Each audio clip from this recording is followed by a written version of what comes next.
성경 말씀 고린도후서 11장 2절에서 6절, 12절에서 15절을 함께 교독을 하시겠습니다.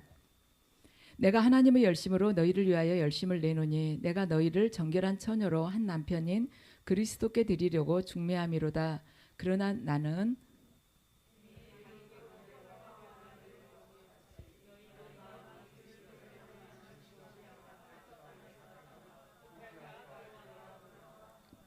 만일 누가 가서 우리가 전파하지 아니한 다른 예수를 전파하거나 혹은 너희가 받지 아니한 다른 영을 받게 하거나 혹은 너희가 받지 아니한 다른 복음을 받게 할 때에는 너희가 잘 용납하는구나.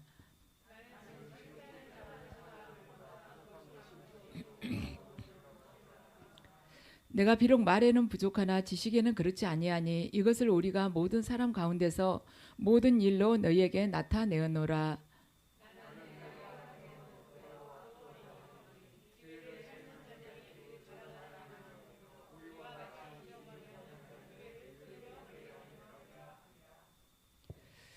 그런 사람들은 거짓 사도요 속이는 일꾼이니 자기를 그리스도의 사도로 가장하는 자들이니라.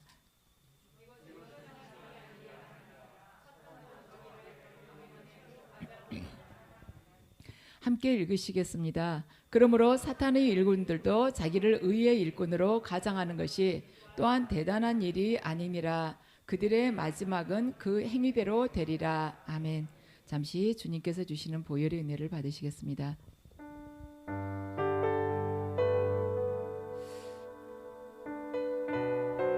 아버지, 예배드릴 수 있는 은혜 허락하심을 감사합니다. 이 시간 드리는 예배가 온전히 영과 진리 안에서 드리길 원하오니 이 예배를 시종일관 주님의 보혈로 덮어주시옵소서. 그리고 저희의 생각과 마음 가운데 미혹의 영이 들어왔다면 주님께서 보혈로 씻어주셔서 온전하게 분별하고 바른 예수, 바른 복음, 바른 영을 따라가게 하시옵소서. 예배드리는 모든 이들의 가족들을 위해서 또한 아버지 보혈의 은혜를 부어주시옵소서. 아직 믿음이 온전치 못한 이들이 있다면 주님께서 보혈로 그들 안에 있는 어둠의 세력을 씻어주시옵고 세상을 사랑하는 마음을 또한 씻어주시옵소서. 복음을 들을 수 있는 귀를 또한 열어주시어서 마침내 모두가 천국에 이를 수 있도록 주님 그 십자가의 보혈의 은혜, 부활의 능력으로 저희들을 충만하게 아버지 채워주시옵소서.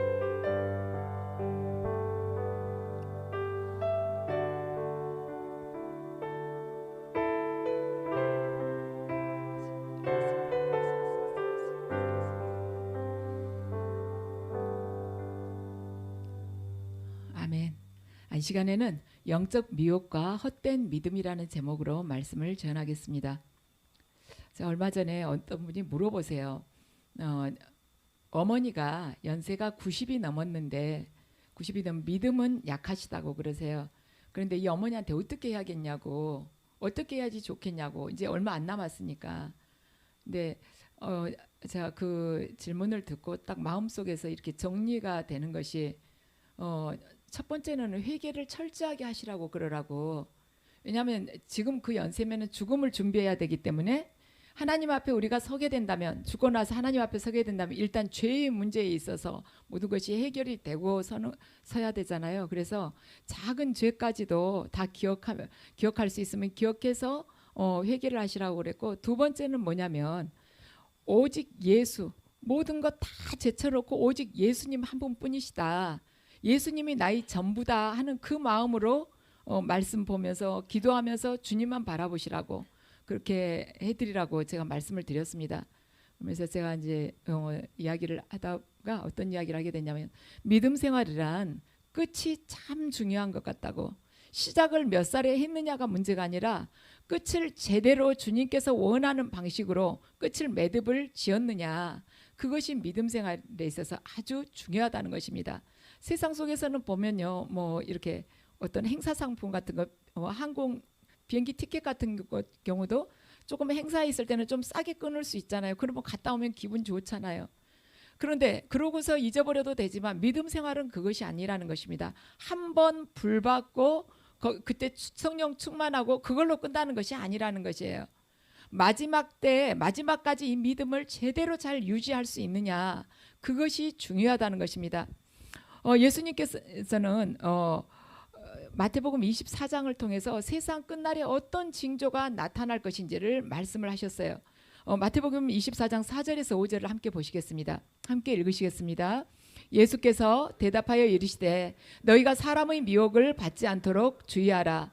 많은 사람이 내 이름으로 와서 이르되 나는 그리스도라 하여 많은 사람을 미혹하리라. 이 말씀을 그대로 띄워주세요. 이 5절 말씀을 보면요, 예수님께서 이 말씀을 하시고 나서 많은 사람들이 내 이름으로 와서 이르되 나는 그리스도라 하여 많은 사람을 미혹하리라. 그렇게 미혹하는 사람들이 있고, 그리고 마지막 때의 그 세상 끝날의 그 징조가 어떻게 나타나냐면, 그 후로 주님께서 말씀하시기를 난리와 전쟁과 기근과 환란이 있으리라고 말씀을 하십니다. 근데 여러분들도 지금 다 체감을 하고 계실 거예요. 아, 마지막 때가 예상보다 속히 다가오고 있구나. 저는 이제 그런 게 상상이 됐어요. 지금 식량난이 올 7월부터 이제 본격적으로 시작할 거라고 그러지 않습니까? 그리고 굶어 죽는 사람들이 아프리카에서는 특히나 굶어 죽는 사람들이 많을 것이다. 전쟁은 이미 이렇게 장기화가 되었고, 그런데 우리가 생각하기에는 이 외적인 것뿐만이 아니라 미혹하는 사람들이 와서 나는 그리스도라고 많은 사람들을 미혹하리라고 하는데, 정말 우리가 그걸 생생하게 옆에서 보고 있습니다. 그래서 제가 10년 전만 해도요, 마지막 때라는 게 그렇게 실감이 되지가 않았는데, 오늘 아침에 가만히 설교를 준비하는데 진짜 마지막 때구나. 그 운석이 생각이 났어요. 운석이 저 하늘에서 이렇게 서로 충돌이 하고 깨져가지고 이렇게 날아올 땐 천천히 날아오다가 이 지구 이 대기권 안에 들어오면 이 지구의 이 중력 때문에 확 빠른 속도로 이렇게 해가지고 땅에 이렇게 떨어진다고 하지 않습니까? 지금은 옛날에는 시속 100km로 이렇게 마지막 때가 가까워졌다면은 지금 500km, 600km로 이렇게 빠른 속도로 진행이 되고 있구나. 우리가 그걸 다 느끼고 있다는 것입니다. 근데 문제는 뭐냐면 내 신앙이 미혹되지 않고 끝까지 바른 예수, 바른 성령, 바른 복음 안에 있어야 된다는 거예요. 많은 사람들이 그 마지막 때는 내 이름으로 와서 다 예수를 증거한다는 것입니다. 자기가 주님께서 주신 그 복음을 전한다는 거예요.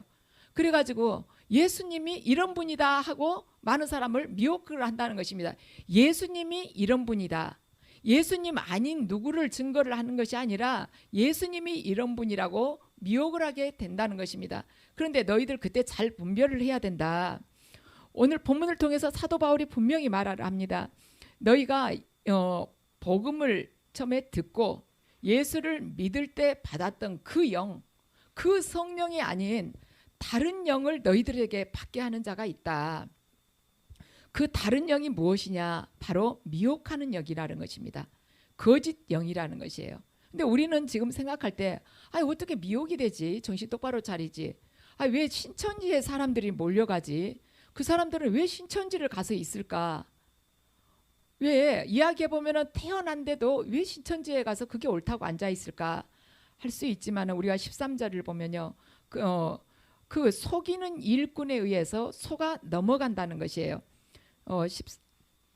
13절을 보면요, 그런 사람들은 거짓 사도요 속이는 일꾼이니 자기를 그리스도의 사도로 가장하는 자들이니라. 그런데 이것은 이상한 일이 아니니라. 사탄도 자기를 광명의 천사로 가장하나니. 거짓 교사들이나 거짓 사도들이 바로 그냥 머리에 딱 뿔이 달려가지고 새까만 뿔이 달렸거나 아니면 송근지가 아래로 쭉 뻗어가지고 있으면 우리가 그냥 알 수가 있는데, 아니면 환상이 열려가지고 앞에서 아주 그 미사역으로 복음을 딱 전하는데 환상이 딱 열려서 저 사람이 마귀 얼굴로 딱 보인다거나 그러면 분별을 할 수가 있는데, 그게 아니라 이 거짓 사도들이 천사로 온다는 거예요. 천사로 가장을 해가지고, 그래서 광명의 천사로 가장해가지고 오니까 그걸 우리가 분별을 하기가 어렵다는 것입니다. 그리고 자신도 모르겠지만 사탄을 추종하면서도 그러한 일꾼들이 뭐라면 자기를 의의 일꾼이라고 자꾸 주장을 하니까 우리가 자칫하면은 미혹되기가 쉽다는 것입니다. 근데 사도 바울은 이거 하나도 이상한 일 아니다. 왜냐하면 사탄의 일꾼들도 자기를 의의 일꾼으로 가장하는데 이거 대단한 일 아니다. 대단한 일 아니라는 거, 이상한 일 하나도 아니다. 왜냐하면 지금 이러한 일들이 일어나고 있고 앞으로도 계속 일어나게 될 것이다. 고린도 교회만이 아니라 지금 이 시대 21세기를 살아가고 있는 이 세상의 교회 안에서도 이런 일이 일어날 것이다. 또한 고린도 교회만이 아니라 갈라디아 교회에서도 이런 일이 일어났다고 사도 바울은 갈라디아서를 통해서 기록을 하고 있습니다. 갈라디아서 1장 6절 말씀을 함께 읽으시겠습니다. 그리스도의 은혜로 너희를 부르신 이를 이같이 속히 떠나 다른 복음을 따르는 것을 내가 이상하게 여기노라. 아멘. 그리스도의 은혜로 우리들 각자를 불러주셨는데 속히 떠났다는 거예요. 미지근하게 서서히 떠나는 것이 아니라 속히 떠났다는 것입니다. 그런데 바울이 그래요. 나 정말 그거 이상하다. 너희들 어쩌면 그렇게 빨리 떠날 수가 있냐. 그러면서 바울은 어떤 사람이 너희들 안에 들어가서 너희들을 그 심령을 교란하게 해가지고 너희 안에 있는 그 순전한 그 복음을 변질을 시켰다. 그러니까 너희들이 제대로 판단을 하지 못하고 미혹돼서 그렇게 떠나게 된 것이다. 그런데 하늘에서 온 천사라고 할지라도 우리들이 너희에게 전한 그 복음이 아닌 다른 복음을 전하게 되면 반드시 저주를 받게 될 거라고 사도 바울은 못 박아서 말씀을 전하고 있습니다. 우리가 그리스도께서 주신 그 복음을 믿지 않고 다른 복음을 믿고 또 성경에 증거되고 있는 예수 그리스도를 믿지 않고 다른 예수를 믿는다거나 아니면 성령님이 아닌 다른 영을 우리가 믿게 된다면, 믿고 따라가게 된다면 우리가 갈 길은 딱 한 군데밖에 없는 것입니다. 지옥을 가게 되는 거예요. 지금 사도 바울은요, 이것을 불신자들에게 말하고 있는 것이 아니라 교인들에게 지금 이야기를 하고 있습니다. 고린도 교회라고 하면 얼마나 성령의 역사가 많이 나타났고 그 은사를 사모한 사람들이 많았겠습니까? 그런데 그 안에서 거짓 사도들이 와서 이들이 마음을 혼미케 하고 미혹해서 교란을 일으켜서 말하자면 멸망으로 이끌어가고 있었다는 것입니다. 이 갈 길은 딱 지옥 한 가지인 것입니다. 우리는 나는 안 그래 이렇게 이야기할 수가 없다는 것입니다. 우리도 얼마든지 그럴 수가 있어요. 내가 정말 제대로 그 복음을 믿고 그 성령 안에 지금 내가 함께 거하고 있는가, 그걸 우리가 계속해서 내 자신에게 질문을 던져보고 내 심령을 계속 분별해서 나가야 된다는 것입니다. 왜냐하면 말씀을 잘못 이해를 하고 하나님 말씀을 잘못 이해하고 잘못 믿게 되면 그 결과는 지옥이라는 것입니다.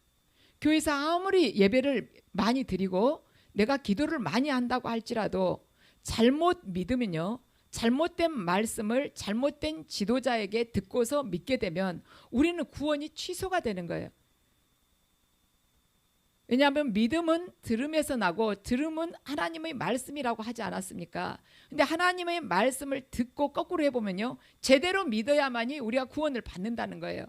그런데 하나님의 말씀이 아닌 변질된 누룩처럼 이렇게 누룩처럼 그 부패한 그러한 말씀을 듣게 되면 반드시 우리는 멸망한다는 것이에요. 그런데 이 미혹의 영은 처음부터 확 이거 100% 잘못돼 가지고 들어오는 것이 아닙니다. 처음에는 1, 2% 정도 조금 잘못돼요. 그런데 그것이 우리 안에 들어오게 되면은 누룩처럼 서서히 이렇게 번져나간다는 것입니다. 쇠에 녹이 슬을 때 빨리 닦아가지고 기름을 칠해주지 않으면 어떻게 돼요? 점점 녹이 더 번져가는 거지 않습니까? 그런데 영적인 것은요, 쇠에 녹슨 것은 눈으로라도 볼 수 있죠. 쇠에 녹슨 것은요, 어떤 한 일부분에 슬어가지고 있어요. 그런데 영적인 것은 우리의 영혼을 전부 다 누르고 있다는, 영혼 육을 우리 전체를 다 이렇게 전체를 다 덮고 있는 거예요. 그러기 때문에 더 무섭다는 거. 어디서부터 어떻게 전체가 이렇게 번져나간지 모르니까 그래서 무섭다는 것입니다.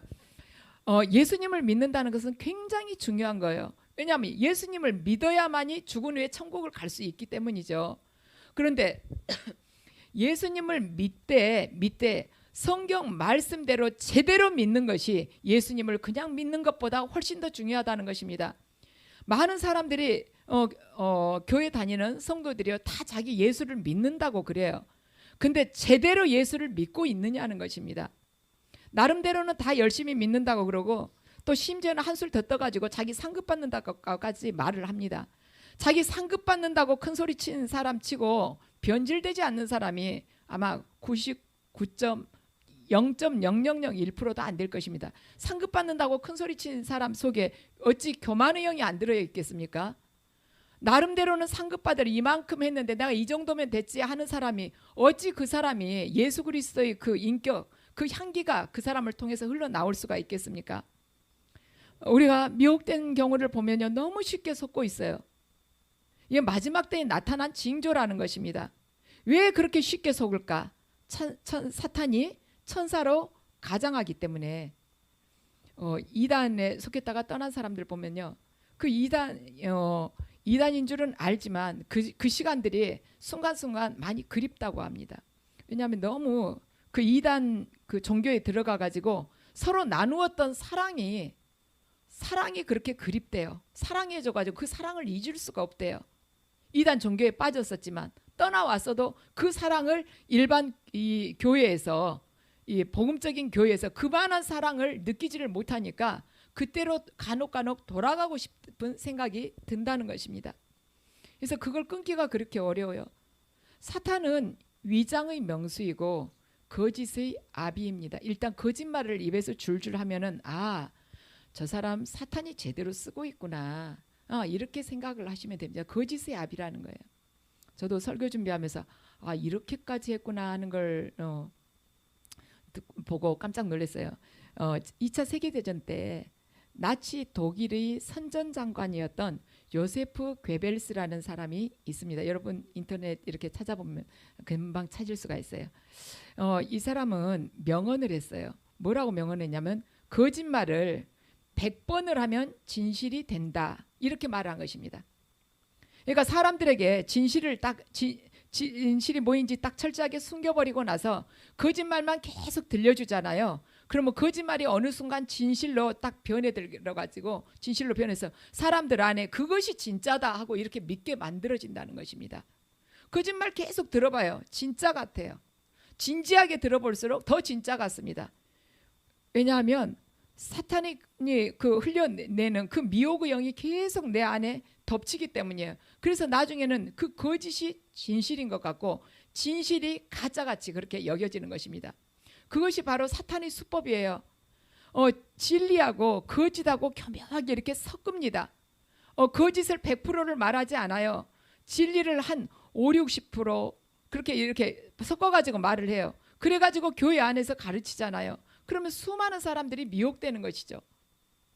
진리를 90% 정도 말을 해요. 10%만 거짓말 섞습니다. 그래도 미혹돼요. 그 사람이 정말 구원을 받을 수가 있겠는가? 우리는 비율로 보면 90% 구원받고 10%는 못 받을 것 같죠. 그렇지만 천국은 그것이 아닌 것입니다. 온전하게 빛이 아니면 들어갈 수가 없는 거예요. 비진리에서 그 회색지대에 서 있어가지고는 천국에 들어갈 수 없다는 것입니다. 왜 멀쩡한 사람들이 미혹을 당하냐? 왜 하나님이 지켜주시지? 하나님께서 왜 우리가 세례를 받았는데도 지켜주시지 않고 미혹당하도록 내버려 두실까? 왜 그렇게 내가 성령을 뜨겁게 받고 그렇게 방언 기도를 많이 했는데도 왜 미혹이 됐을까? 왜 저 사람은 그렇게 기도 많이 하는데도 미혹이 돼가지고 저렇게 분별을 하지 못하는 것일까? 왜 저 사람은 그렇게 은혜 받으러 다닌다 하면서도 저 이단에서 빠져나오지를 못하는 것일까? 데살로니가 후서 2장 11절에서 12절 말씀을 보시면 그 답이 나와 있습니다. 함께 읽으시겠습니다. 이러므로 하나님이 미혹의 역사를 그들에게 보내사 거짓 것을 믿게 하심은 진리를 믿지 않고 불의를 좋아하는 모든 자들로 하여금 심판을 받게 하려 하심이라. 아멘. 진리를 믿지 않고 불의를 사랑하는 자들에게 심판을 받도록 하기 위해서 하나님께서 그냥 미혹의 역사를 그들에게 보내신다는 것입니다. 거짓의 영이 얼마나 그 세력이 강합니까? 우리 구약 성경을 보면 그러죠. 누가 아하방을 가서 꿰어낼래? 길랄 라못의 아하방이 가서 말하자면 거기를 치고 싶어 하잖아요. 이제 아방 속에 욕망이 들어온 거예요. 그거 치지 않아도 되는데, 그거 자기가 뺏지 않아도 되는데 그거 뺏어야 된다고 그러잖아요. 그러니까 이제 여러 예언자들을 불러다가 예언을 해보죠. 그런데 하나님께서 그러시지 않습니까? 아방을 그냥 죽이기로 작정을 하셨기 때문에 그 말하자면 예언자들 입에 거짓의 영을 집어넣습니다. 거짓말을 하도록. 누가 가서 할래? 그러니까 하늘나라에서 하나님께서 물어보시니까 어느 한 천사가 그러죠. 자기가 가서 그 일을 하겠다는 거예요. 가서 선지자들이 입에 거짓말을 넣어주겠습니다. 그러니까 400명의 선지자가 다 거짓말하지 않습니까? 영적인 것은 이렇게 무서운 거예요. 한 천사가 와서 거짓말, 아방에게 올라가라고 해라. 그러면 그 땅을 차지하게 될 것이다. 이 말을 거기다 넣으라고 하니까는 그냥 한 천사가 와서 그 400명의 선지자를 꽉 잡고 입술을 잡고 다 거짓말을 하게 하는 것입니다. 그래서 우리가 영적인 것은요, 우리가 이렇게 온전하게 승리하기가 쉽지가 않아요. 왜냐하면 마귀들은 아무리 싸워도 지치질 않습니다. 육이 없기 때문에. 그리고 마귀들은요, 육이 없기 때문에 시공을 초월해서 다니기 때문에 우리보다 훨씬 지혜로워요. 우리는 지금 고작 해봐야 몇십 년 살았잖아요. 마귀는 이미 오래전부터 살아서 세상 만물을 다 봤어요. 어떻게 되는지 다 보는 것입니다. 그래서 우리가 왕이신 예수 그리스도의 자녀라고 하지만 아직은 영적으로 보면은 애기예요. 말하자면 자기 아버지가 왕인데 왕자예요. 근데 이 왕자가 밖에 나가서 세상 속에 나갔을 때는 힘센 평민한테 싸워가지고 지는 것처럼 우리가 예수 그리스도의 자녀지만은 지금은 주님한테 딱 매달려 있지 않으면은 약하다는 것입니다. 그러니까 자칫하면 사탄에게 전쟁이 갖고 쓰러지기가 십상이라는 거예요. 그래서 항상 깨워서요, 복음이 아니면 아예 쳐다를 보지를 않아야 돼요. 성령이 아니면 아예 인도하심을 안 받아야 되는 것입니다. 오직 예수 아니면요, 내가 망한다 할지라도 그쪽을 바라보지를 않아야 돼요. 왜냐, 우리가 그만큼 사탄에게 많은 이렇게 빌미를 줄 수가 있고 그만큼 약하다는 것입니다. 우리가 살아가는 목적이 뭐입니까? 우리가 믿음 생활하는 목적이 뭐입니까? 우리가 세상 속에서 살아도 다 목적이 있잖아요. 사업을 해도 목적이 있지 않습니까? 어떤 사람이 사업을 하는데 자기가 이 세상 사람들 다 살려내려고 사업하려고 처음부터 한 사람 그렇게 있습니까? 천에 한 명도 없습니다. 그 사람 사업하는 목적이요, 돈 벌려고 사업을 안 하는 거예요. 그러죠? 청소하는 목적이 뭡니까? 청소하는 목적이 뭐예요? 깨끗하게 하려고, 정결케 하려고 청소를 하지 않습니까? 근데 청소한다고 빗자루만 들고 있으면서 가만히 있으면 청소가 됩니까? 목적을 달성을 못하는 거잖아요. 사업한다면서 날마다 궁리만 하고 있으면 됩니까? 안 되지 않습니까? 우리가 교회를 다닌다면서 교회 다니면서 와서 소리내가지고 방언만 하면 다 하는 것입니까? 아니잖아요. 구원받아야 되지 않습니까? 죽고 난 후에 천국을 가야 되잖아요. 이 땅에서도 천국의 그 삶을 살고 죽음 후에도 천국을 가야 되잖아요. 하나님께서 우리를 지으실 때 목적이 있었어요. 우리를 지으신 목적이 뭐냐면 우리 모든 사람들이 구원을 받고 진리를 알도록 하기 위해서, 그리고 하나님께 영광 드리는 삶을 살도록 하기 위해서, 선한 그 삶을 살도록 하기 위해서 하나님께서 우리를 지으셨다는 것입니다. 하나님의 눈으로 보기에는 우리가 정말 귀한 존재예요. 그렇지만 천사들이 봤을 때 우리가 정말 하나의 피조물 중에 하나일 수도 있는 것입니다. 그런데 우리 이 인간을 지으시면서도 하나님께서 그렇게 큰 뜻, 목적을 두셨는데, 인간에게도 목적이 있는데 우리가 살아가는 목적, 우리가 온전하게 구원에 이르고 또한 진리를 알고 또한 이 땅에서 하나님의 영광 드러내는 삶을 살으라는 그러한 목적이 있는데, 마귀라고 해서 목적이 없겠습니까? 마귀도 이 땅에 존재하는 목적이 있다는 것입니다. 마귀의 목적이 요한복음 10장 10절에 기록이 되어 있습니다. 함께 제가 읽겠습니다. 도적이 오는 것은 도적질하고 죽이고 멸망시키려 하며 인자가 온 것은 양으로 생명을 얻고 더 풍성히 얻게 하려 함이라. 그러니까 마귀가 온 것은 영혼을 도둑질하고 죽이고, 인간의 영혼을 도둑질하고 죽이고 멸망시키려는 것이고, 예수 그리스도께서 오신 것은 우리 양들을, 우리 성도들에게 생명을 얻게 하고 더 풍성하게 얻게 하기 위해서 오셨다는 것입니다. 그래서 우리가 살아가면서 마귀 도둑질 안 하던데요. 마귀 말하자면 무당 쫓아다닌 사람들도요, 문제 해결되고 잘 살기도 하던데요. 계속해서 점치러 다닌 사람들도 문제 잘 풀리던데요. 우리 이렇게 생각할 수 있어요. 병도 낫고 부자 되던데요. 물론 마귀도 인간을 풍성하게 해줄 수가 있습니다. 그런데 그것이 끝이 아니라는 것이죠. 마지막 종착역에 인생을 다 마치고 딱 죽음 앞에 섰을 때 우리가 어디를 가냐는 것이에요. 지금 무엇을 먹고 무엇을 누리느냐가 문제가 아니라는 것입니다. 그래서 하찮은 것을 위해서 영원한 것을 포기해서는 절대로 안 된다는 것입니다. 다 썩어 없어질 것, 그걸 탐하기 위해서 내 영원한 그 생명을 얻을 기회를 놓아버리면 안 된다는 것이에요. 우리가 이 땅에서 지금 가지고 누리는 것은요, 다른 사람이 이미 쓰고 난, 말하자면 재활용품을 한 번 더 우리가 쓰는 것입니다. 우리가 그렇게 급급해하는 그 돈도 이미 수많은 사람의 손을 거쳐가지고 우리 손에 와서 또 다른 사람에게 또 흘러가지 않습니까? 다른 사람이 있었던 그 자리, 다른 사람이 이미 앉아봤던 그 자리에 승진하기 위해서 올라갔지만 또 때가 되면 내려오고 또 다른 사람이 또 올라가잖아요. 우리는 재활용품을 다시 한번 또 가져보려고 현실에서는 노력을 하고 있어요.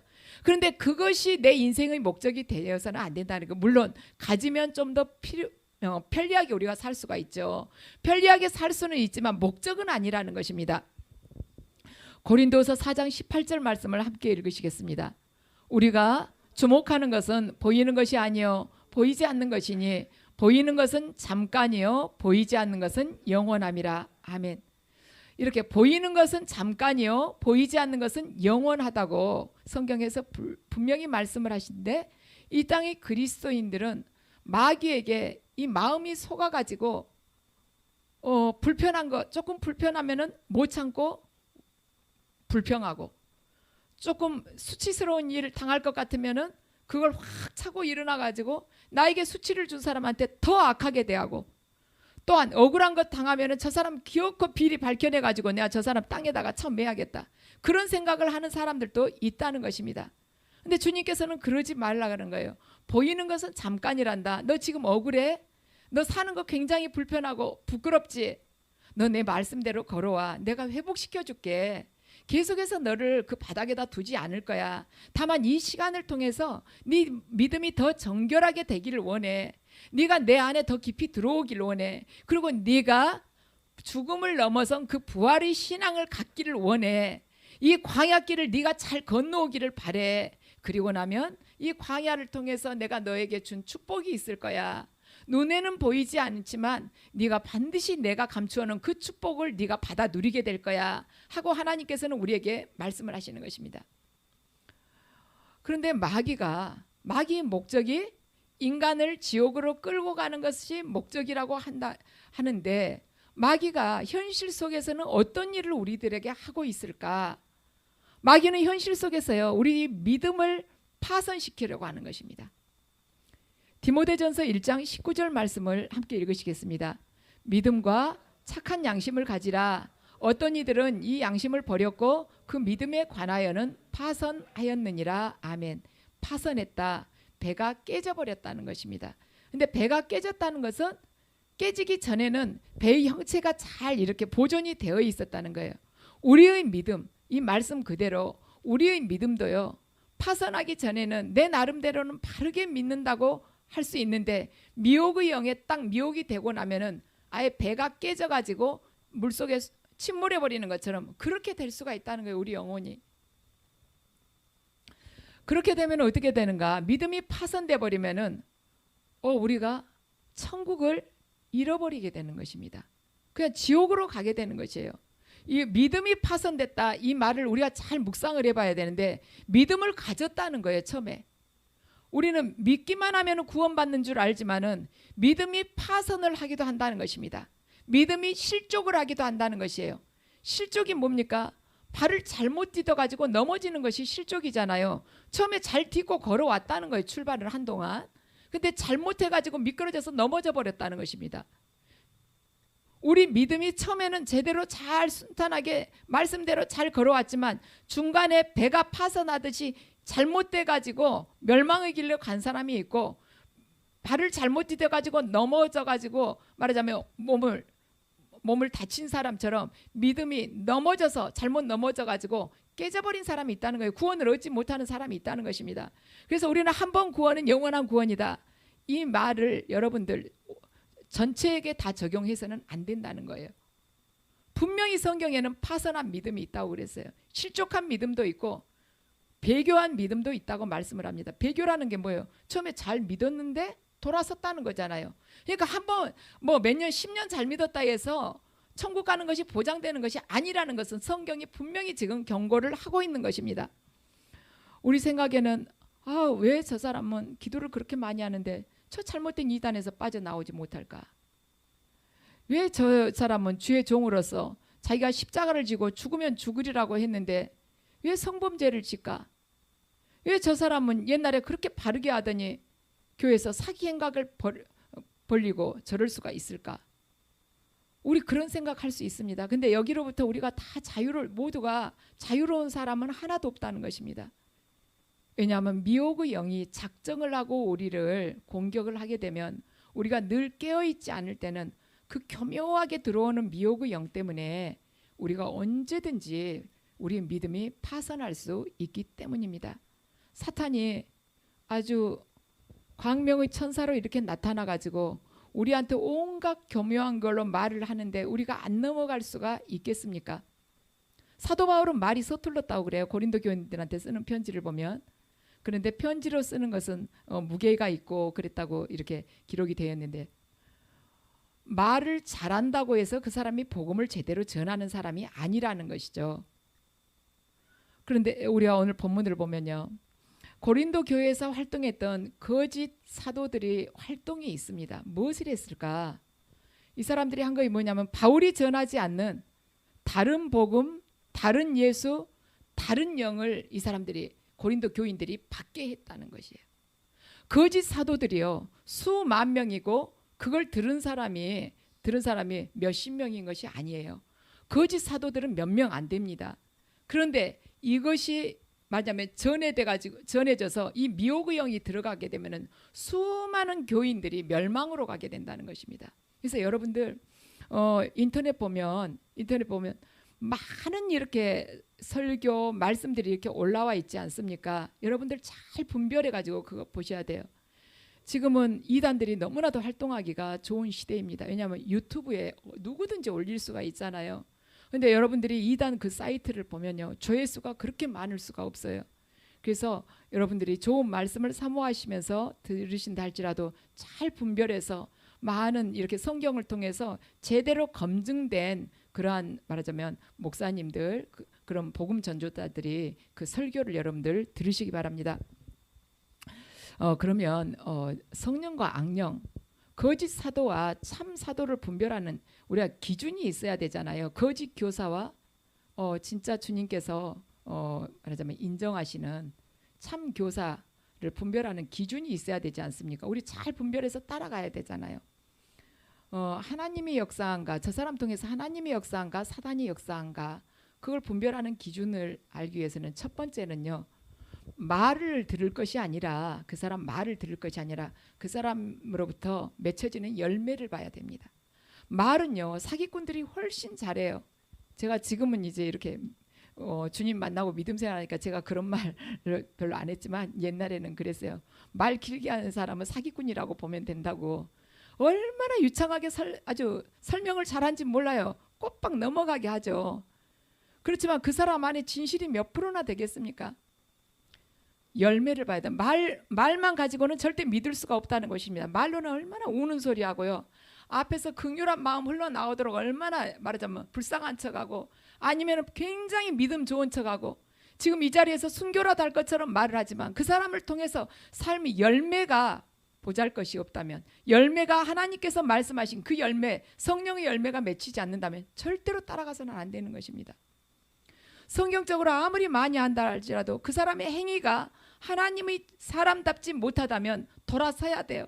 이거 성경 말씀을 통해서 우리가 분별하는 방법인 것입니다. 그 사람한테서 아무리 어떤 예언이 나온다 하고 안수를 했는데 누가 뒤로 넘어진다 할지라도 그 사람이 말하자면 삶의 열매가 하나님께서 말씀하신 성령의 열매가 아니고 사탄의 열매라면 즉시 돌아서야 되는 것입니다. 그 사람을 통해서 우리들에게 미혹의 영이 들어오게 되잖아요. 처음에는 아주 찬찬하게 이게 들어오니까 느낌이 없어요. 근데 시간이 흐르면서 점점 더 많이 들어오잖아요. 그러게 되면 왜 잘 모르냐면 너무 어두워졌기 때문에 이제 분별력이 없어서 잘 못 느끼는 것입니다. 처음에는 미세하게 작은 실핏줄, 몸에 실핏줄이 이렇게 퍼져나가듯이 가늘게 조금씩 들어오니까 그래서 잘 모르고, 조금 시간이 지나가지고 많이 잠식이 돼버렸을 때는 내가 어두워졌기 때문에 분별을 하지 못해서 그걸 판단을 하지 못하고 거기에 머무를 수 있는데, 지금 성경은 분명히 말씀합니다. 좋은 나무가 나쁜 열매를 맺을 수 없고 나쁜 나무가 절대로 좋은 열매를 맺을 수 없다고 예수님께서 분명히 말씀을 하셨어요. 그래서 그 사람 입에서 십자가 져라, 예수 그리스도는 하나님의 아들이다, 그런 말을 아무리 한다고 할지라도 그 사람의 삶의 열매가 성령의 열매가 아니라고 사탄의 열매면 돌아서야 된다는 것이에요. 십자가 지라는 말을 앵무새는 못합니까? 여러분들 유튜브 보세요. 앵무새도 말하고 개도 말한다고 요새는 올려놨어요. 이전에는 앵무새만 말한다더니 요새는 천재견 말도 합니다. 뭐 이렇게 막 낱말 카드 천재견 가서 물고 오는 거 봐봐요. 한 2, 30개 놔둬도 거기서 딱 뭐 이야기하면은 그 카드에 써져 있는 거, 말하자면 참새 가서 물고 와봐. 그러면 카드에가 참새라고 써 있는 그걸 탁 물고 오는 거예요. 요새는 개들도 그렇게 똑똑해요. 그런데 마귀한테 쓰임받는 인간은 오직이나 똑똑하겠습니까? 그래서 아무리 십자가지라고 100번 말하고 뭐 한 알이 미랄이 땅에 떨어져 죽으면 뭐 수많은 열매를 맺는다고 100번 1000번 말하고 그래도요 그 사람 삶의 열매가 아니면 절대로 따라가서는 안 된다는 거예요. 분명히 말씀하셨잖아요. 내가 그리스도라 하는 자들이 마지막 때에 와가지고 수많은 자를 몇 명 미혹하는 게 아니라 수많은 자를 미혹한다는 거예요. 그 미혹하는 자가 뭐라고 말하냐면 예수께서 그리스도라고 말한다는 것이에요. 예수님께서 그리스도라고 말을 하면 수많은 사람 미혹한다는 것입니다. 너희들 십자가 지라고 한다면서 그러면서 미혹을 한다는 것이에요. 그러면서 만약에 삶의 열매는 맞지 않다. 그러면 이 사람 입에서는 쓴물하고 단물하고 같이 쏟아져 나오는 것이에요. 입술로는 단물 빼는 것 같지만은 단물을 토해내는 것 같지만은 실상 그 사람의 심령 안에서는 쓴물이 나오고 있다는 것입니다. 그래서 한 입에서 쓴물과 단물이 절대로 같이 나올 수가 없다는 것이죠. 같이 쓴물과 단물이 섞여서 나온다는 것은 그 사람의 원천은 쓴물이라는 것이에요. 얼마 전에 어느 분을 만났는데 이분이 저한테 물어봐요. 자기 교회 성도는 아닌데 본인이 좀 친하게 지낸 분이 있다고 그래요. 그런데 정말 사람이 너무너무 좋다는 것입니다. 굉장히 친절하고 많이 사람들한테 베푼대요. 그 사람 사는 것을 보면. 그리고 어떤 이렇게 어려운 일이 닥치면은 이 사람이 제일 먼저 걷어붙이고 희생을 한대요. 이렇게 같이 어디 식사를 하러 가든 뭐 하든 뭐 어디 봉사를 하러 간다 해도요. 제일 먼저 힘든 일을 제일 먼저 나서서 한다는 것입니다. 그런데 자기가 한 가지 고민이 있는데 뭐냐면 이거 어떻게 해야 될지 모르겠다는 거예요. 그 사람 그렇게 친절하고 따뜻하고 베풀기도 잘하고 희생도 잘하는데 이단 종교에 지금 뭐 빠져가지고 거기를 다니고 있다는 것이에요. 근데 이단 교회 하나 다니는 거 그거 빼놓고는 나머지는 100점이라는 것이에요. 이 사람이 이단 교회 하나 다니는 것이 본인한테는 좀 꺼림직하지 나머지는 흠잡을 것이 없다는 것입니다. 그래서 이 사람하고 관계를 어떻게 했으면 좋겠냐고 저한테 물어보셨어요. 그래서 제가 이야기를 했습니다. 그분을 이단에서 나오게끔 해서 제대로 진리로 인도할 수 먼저 인도를 해보라고. 근데 아무리 하려고 해도 나오지를 않으면은 아무리 겉으로는 성격이 좋다 할지라도 자르라고 말씀을 드렸습니다. 그것이 우리가 분별하는 방법이에요. 계속 같이 가깝게 지내잖아요. 그러면 그 사람 안에 있는 그 미혹의 영이 영적인 것이 있기 때문에 육의 눈으로는 안 보이지만 나에게 흘러 들어오게 되어 있어요. 그래서 내 영을 흐리게 만듭니다. 분별하지 못하도록 만들어요. 그래서 나중에는 거기에 혹 빠져도 내가 잘못된 줄을 못하게 만든다는 것이죠. 성령께서는 성령의 열매를 맺으시지만 사탄도 사탄의 열매를 맺게 합니다. 자, 성령의 열매를 우리가 함께 보시겠습니다. 갈라디아서 5장 22절 23절 말씀입니다. 오직 성령의 열매는 사랑과 희락과 화평과 오래 참음과 자비와 양선과 충성과 온유와 절제니 이 같은 것을 금지할 법이 없느니라. 아멘. 이것이 성령의 열매라는 거예요. 그러면 사탄의 열매는 뭐일까요? 갈라디아서 5장 19절에서 21절 말씀입니다.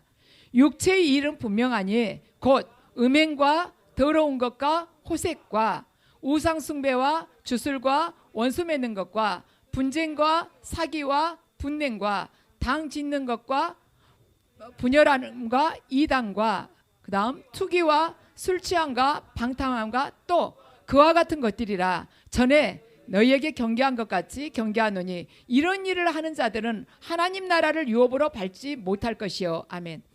이런 일을 하는 자들은 반드시 멸망한다는 것입니다. 이것이 사탄의 열매라는 것이에요. 그래서 말은 그럴싸한데 계속해서 남의 흉을 보고 거짓말을 한다, 아니면 남을 속인다, 이러면은 그 사람이 지금 사탄의 종으로 쓰임을 받고 있어요. 사탄의 종이 되어가지고 있기 때문에 관계를 끊어야 된다는 거예요. 그 사람이 변하지, 회개하고 변하게끔 해보지만 안 변하면 관계를 끊으라는 것입니다. 왜냐하면 그 사람하고 가까이 하게 된다면 내 영혼도 같이 미혹이 돼서 결국에는 내 영혼도 파선하기 때문에 떠나라는 것이에요. 그 사람을 제대로 인도하지 못할, 끌어올려고 해도 말 안 들으면 그냥 관계를 끊고 떠나라는 것입니다. 아이고, 어떻게 같이 그럴 수가 있어요. 차마 인정상. 성경은 그렇습니다. 성경은 인정상 믿어보라 그렇게 말씀하시지 않아요. 길이 아니면, 말하자면 하나님께서 원하시는 길이 아니면 본토 친척 아비집도 떠나라는 것이에요. 내 영혼하고 관계되는 거에 있어서는 절대로 타협을 하지 말라는 것입니다. 자, 첫 번째는 분별하는 방법이요, 열매를 보라고 그랬습니다. 두 번째는 그 사람은, 미혹된 사람은요, 회개를 절대로 하지 않습니다. 아무리 권면을 해도 끝까지 고집을 부려요. 제가 그래가지고 회개를 하지 않습니다. 저는 참 그런 걸 간간히 이렇게 느끼는데, 어떤 분이요, 잘못된 교회를 다니고 있잖아요. 제가 그 교회가 현재 잘못됐다, 거기서 나와라 하고 이야기를 해도요, 아, 그 부분은 그 부분이지만 이런 부분이 좋은 부분이 있다는 것이에요. 이런 것이 좋으니까 나는 다닌다. 제가 또 권하죠. 우리 시온산교회 오라고 지금 이야기하는 것이 아니다. 잘못됐으니까 떠나라. 영혼이 반드시 멸망을 한다. 당신 영혼도 멸망을 하지만 가족들까지도 그 영적인 영향이 미치기 때문에 반드시 가족들 전체도 저주로 들어가게 된다.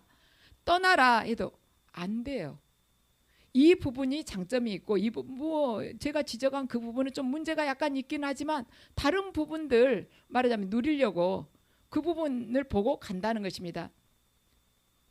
여러분, 십자가를 지라고 했고, 또한 예수 그리스도께서 하나님의 아들이시라고, 또 주님은 죽으시고 부활하신 분이라고, 우리는 그분의 자녀라고, 이렇게 우리들에게 전한다 한다 할지라도요, 삶이 아니면은 아닌 거예요. 삶의 열매가 나타나지 않으면.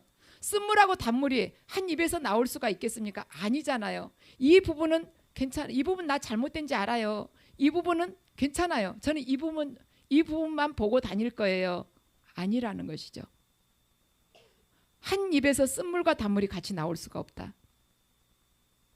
한 나무에서요, 나무를 딱 심었는데 반쪽은 사과가 열리고 반쪽은 대추가 열릴 수 없다는 것입니다. 그런 나무는 이 세상에 존재하지 않아요. 빛 아니면 어둠인 것이에요. 그래서 확실하게 빛 쪽으로만 여러분들이 분별하면서 가야 된다는 것입니다. 여러분들이 거짓 사도와 참 사도를 구별하는 방법, 제가 말씀드렸어요. 열매를 보시라고. 두 번째는 그 사람, 미혹된 사람은 절대로 그 현재 자신이 머무는 곳에서 회개를 하지 않는다는 것입니다. 하나님의 종이라면, 참된 하나님의 종이라면요, 자기가 아무리 크고 훌륭한 일을 한다 할지라도 자기는 아무것도 한 것이 없고 하나님께서 모든 것을 이루셨다고 말을 하게 될 것입니다. 그렇지만 거짓 사도는요, 자기가 한 것을 부풀리거나 과장을 해서 말을 해요. 왜 거짓 사도들이 자신이 조금 한 것을 가지고 그렇게 과장을 하는가? 그 이유는요, 과장을 함으로 해서 사람들이 호감을 얻은 후에 그 사람으로부터 호감을 얻고 나서 그를 데려다가 종으로 삼아서 잡아먹거나 빼앗거나 스스로 높이거나 뺨을 치거나 하기 위해서 거짓 사도들이 처음에는 호감을 얻기 위해서 자기를 피하를 하면서 그만큼 자기를 축혀 세웁니다. 고린도서 11장 20절 말씀을 함께 보시겠습니다. 누가 너희를 종으로 삼거나 잡아먹거나 빼앗거나 스스로 높이거나 뺨을 칠지라도 너희가 용납하는도다. 아멘. 고린도 교인들이 사도 바울이 볼 때 이랬다는 거예요. 여러분들을 종으로 삼아도, 여러분들을 지금 잡아먹고 있어도, 빼앗아도, 자기 스스로 그가 높인다 할지라도 여러분들은 잘도 그를 용납을 해준다고. 내가 진짜 복음을 전하는 것은 그렇게 쉽게 버리면서 어찌 거짓 사도들한테는 그렇게 잘도 넘어가냐. 너희들을 종으로 삼는다는 것입니다. 그게 뭔가? 다시 사탄의 종으로 삼았다는 거예요. 너희들 끌어다가 사탄의 종으로 삼았다. 잡아먹는다는 것입니다. 너희들 잡아먹고 있어. 그 뭐냐? 자기 욕심을 위해서 상대방을 희생을 시켜버리는 것이에요. 교인들의 행복을 위한 것 같지만 결국에는 자기 야망을 위해서 그들을 이용해버리는 것입니다. 거짓 사도들은요. 또 사로잡는다고 그러죠. 빼앗거나 스스로 높이거나 뺨을 친다. 사로잡는다는 건 뭐냐면 인정상 차마 떠나지 못한다. 나 저 목사님하고 이러이러한 관계이기 때문에 차람하고, 전에 내가 뭐 할 때 목사님이 따뜻하게 말 한마디 해줬어. 그 인정상 난 못 떠난다. 인정으로 메어둔 채, 또는 여기 떠나면 저주받는다고 했어. 그래서 못 떠나. 그게 두려워서 못 떠나. 이런 식으로 자기한테 메어가지고 떠나지 못하게 하는 것입니다. 그거에 두려운 거예요. 떠나게 되면 어떡하지? 저주받으면 어떡하지? 옛날에 예언할 때 이렇게 했는데 그럼 여기 떠나버리면은 여기 떠나게 되면 이렇게 된단다. 그 말씀이 우리 가정 안에 임하게 되면 어떡하지? 그래서 못 떠나게 만든다는 것이에요. 그런데 참 신앙이란 무엇이냐면 스스로가 일어서게 만드는 것입니다. 그런데 거짓 사도들은 자꾸 거기에 주저앉게 만드는 거예요. 그러니까 자기 종을 삼아버리는 것입니다. 그러면서 쓸데없는 생각하지 마. 내가 다 알아서 판단해갖고 인도해 줄 테니까 가만히 있어. 주저앉아갖고 가만히 있어. 일어서서 진리 바라보려고 하지 마. 거짓 사도들이 공통점이 뭐냐면 딱 그 안에다 가둬놓는 것이에요. 딴 데 가지도 못하게 하고 딴 데 관심을 못 갖게 해요. 신천지에서 제일 조심하는 것이 뭐냐면 인터넷을 보지 못하게 한다는, 인터넷 이용을 못하게 한대요. 그걸 보고서 진리가 뭔지 분별할까 봐서. 그래서 거짓 사도들은요, 자기 속에 계속 예속을 시키려고 그래요.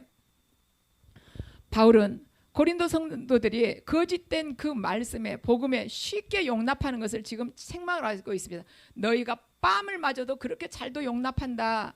그런데 고린도 교인들은요, 바울이 전한 복음을 가지고는, 복음을 듣고서는 책망을 하잖아요. 복음을 전하면서 책망을 하면은 거기서는 상처를 받으면서도 거짓 사도들이 자기한테 상처 주고 거짓된 저주를 하면서 자기한테 예속을 시키는 것 가지고는 잘 용납을 한다는 것입니다. 우리가 혹시 이런 길에 지금 서 있지 않는지 잘 봐야 돼요. 우리 주변 사람이 혹시 이런 데에 가 있지 않는지 잘 봐야 되는 것입니다. 끌어와야 돼요. 뭐 꼭 시온산교회를 오라는 것이 아니라 제대로 복음을 전하는 그러한 지도자를 만나게끔 해줘야 된다는 것입니다. 우리 그거 책임이에요. 불신자를 예수 그리스도께 인도하는 것도 우리의 책임이지만, 이미 믿는다고 자기 혼자서 미혹돼 가지고 열심히 믿는다고 생각하면서 멸망의 길로 가고 있는 사람들 눈이 뜨게 해주고 분별하게 해주는 것도 우리의 책임인 것입니다. 그런데 그걸 어떻게 할 수 있냐? 말씀을 계속 읽고 깨달아가야지 그것이 가능하다는 것이죠. 근데 말씀을 중요하게 생각하지 않으면 우리도 모르는 새에 거짓 진리 안에 우리가 종으로 속해가지고 있게 될 것입니다. 그래서 여러분이나 저나 절대 예외가 될 수 없어요. 미혹의 영으로부터 우리 어느 누구도 자유로울 수가 없는 것입니다. 그래서 저와 여러분 모두가 바른 예수를 믿고 또한 진리의 영을 반드시 따라가고 바른 복음을 많은 이들에게 전해서 주님 앞에서 칭찬받는 자들이 되기를 예수 그리스도 이름으로 축원합니다.